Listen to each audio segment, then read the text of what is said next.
Welcome to thoughts cook house. இன்றைக்கி நம்ம சிறுகீரையை use பண்ணி ரொம்பவுமே ஹெல்த்தியான ஒரு டிஷ், அதுவும் இல்லாமல் ரொம்பவுமே ஒரு டிஃப்ரெண்ட்டான ஒரு பிரேக்ஃபாஸ்ட்டுன்னு சொல்லலாங்க. கீரைகள் பொதுவாக குழந்தைங்க சாப்பிட விரும்பவே மாட்டாங்க. நாமளும் கீரையில் புதுசாக என்ன செஞ்சு சாப்பிட்லான்னு யோசிச்சுட்ருப்போம். அப்படி இருக்கிறப்போ இது மாதிரி கண்டிப்பாக ஒரு தடவை நீங்கள் செஞ்சு பாருங்கள். நான் இங்கே ஒரு 6 கட் அளவுக்கு சிறுகீரை எடுத்திருக்கேங்க.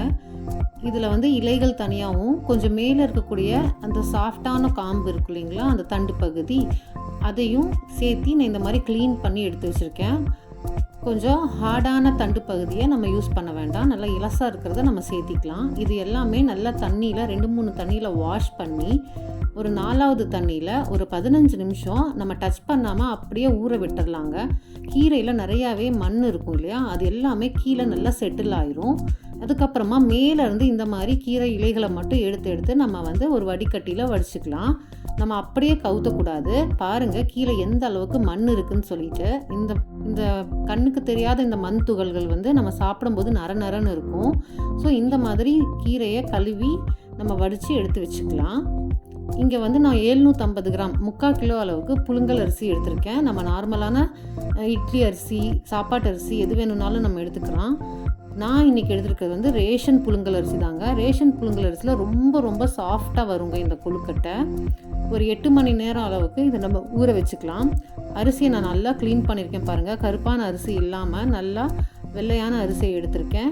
இது கிரைண்டரில் நல்லா நான் அரைச்சி தண்ணி கொஞ்சமாக சேர்த்தி அரைச்சிருக்கேன்.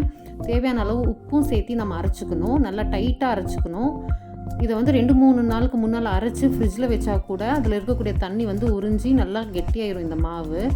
அதையும் மீறி நமக்கு லைட்டாக தண்ணி இருக்குது அப்படின்னா நம்ம இந்த தண்ணியை உறிஞ்சிறதுக்கு ஒரு டவல் மாதிரி யூஸ் பண்ணிக்கலாம். நான் இங்கே ஒரு டர்க்கி டவல் மாதிரி எடுத்திருக்கேன் பாருங்கள். நான் இந்த டவல் எப்போவுமே இந்த மாதிரி ரெசிபி செஞ்சு இந்த மாவுனுடைய தண்ணியை உரியறதுக்காகவே தான் யூஸ் பண்ணுறேங்க.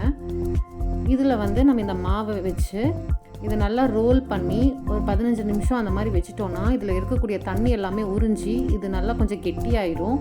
நம்ம அரைக்கும் போது கெட்டியாகலைனாலும் இந்த மாதிரி நம்ம பண்ணி எடுத்துக்கலாம். இது மாதிரி எடுத்தோன்னா கொஞ்சம் நல்லா கெட்டியாக கொழுக்கட்டை பிடிக்கிறதுக்கு ரொம்ப கம்ஃபர்டபுளாக இருக்குங்க.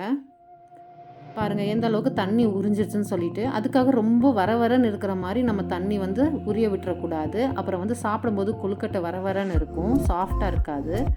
இப்போ இந்த மாவுலேருந்து நம்ம சின்ன கொழுக்கட்டைகளாக பிடிச்சு இட்லி தட்டில் வச்சுக்கலாங்க. பெருசாக இருந்ததுன்னா அதில் அந்த கீரையினுடைய சாறு எல்லாமே உள்ளே போய் சேராது, டேஸ்ட் கம்மியாக இருக்கும். சின்னதாக பிடிச்சிக்கோங்க. நான் 2 இட்லி தட்டுலையும் இந்த மாதிரி கொழுக்கட்டைகள் பிடிச்சி வச்சுருக்கேன். இன்னும் கொஞ்சம் மாவு இருக்குது, அதை வச்சுருக்கேன். இப்போ இட்லி பானையில் தண்ணி ஊற்றி இந்த தட்டுகளை வச்சு நான் இதை ஸ்டீம் பண்ண போகிறேன். நம்ம இது வேகிற வரைக்கும் வச்சிடலாம்.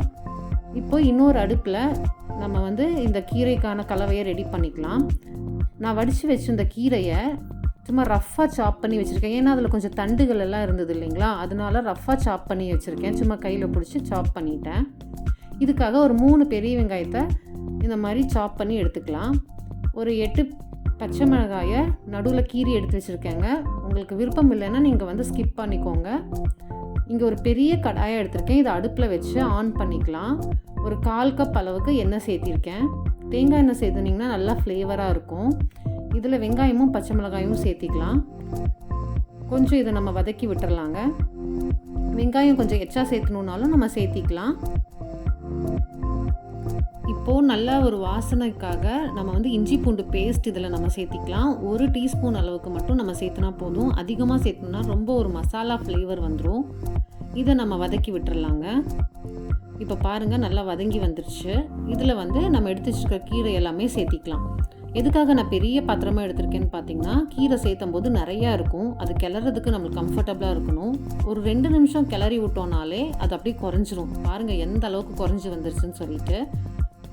இது கூட இப்போ நம்ம உப்பு சேர்த்திக்கலாம். கீரை நல்லா குறைஞ்சி வந்ததுக்கு அப்புறமா தான் நம்ம உப்பு சேர்த்தணுங்க. ஃபஸ்ட்டாக சேர்த்தணுன்னா எச்சா ஆகிடும்.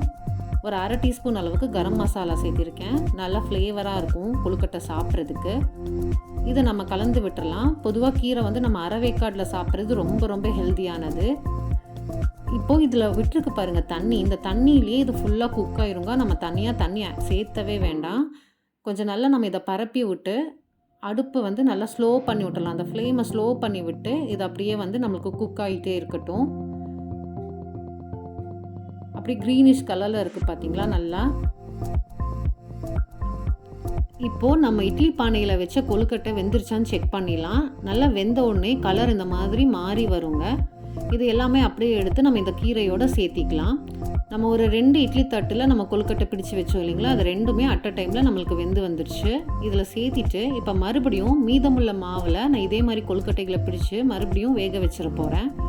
இந்த மாதிரி தான் நம்ம எந்த அளவுக்கு கொழுக்கட்டைகள் செய்கிறோமோ அந்த அளவுக்கு நம்ம இந்த ப்ராசஸை ரிப்பீட் பண்ணி ஒவ்வொரு அடிசலும் நம்ம வேக வச்சோடனே இந்த கீரையில் சேர்த்திக்கணும்.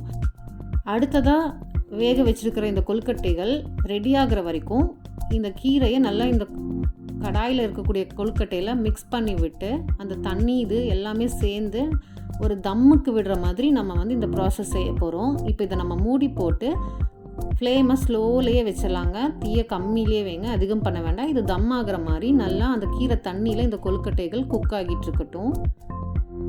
இப்போ நம்ம அடுத்ததாக ரெடி பண்ண கொழுக்கட்டைகளும் ரெடி ஆயிடுச்சு.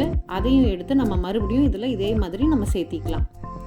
இது மாதிரி நம்ம எந்த அளவுக்கு நம்ம செய்கிறோன்னாலும் நம்ம செய்யலாங்க. இதே ப்ராசஸை நம்ம ரிப்பீட் பண்ணிகிட்டே வரணும். அவ்வளோதான். ஓரளவுக்கு 90% நம்மளோட இந்த கீரை கொழுக்கட்டை ப்ராசஸ் முடிஞ்சிருச்சு. இப்போ கடைசியாக இதில் ஒரு 1/2 கப் அளவுக்கு துருவின தேங்காய் நான் சேர்த்திக்க போகிறேன். இது வேண்டாம் அப்படின்னு நினச்சிங்கன்னா நீங்கள் ஸ்கிப் பண்ணிப்போங்க. ஹெல்த் கான்ஷியஸாக இருக்கிறவங்க, தேங்காய் சாப்பிடாமல் இருக்கிறவங்க இதை ஸ்கிப் பண்ணிக்கலாம். பட் இது சேர்த்தி செய்யுங்க, நல்ல டேஸ்ட்டாக இருக்கும்.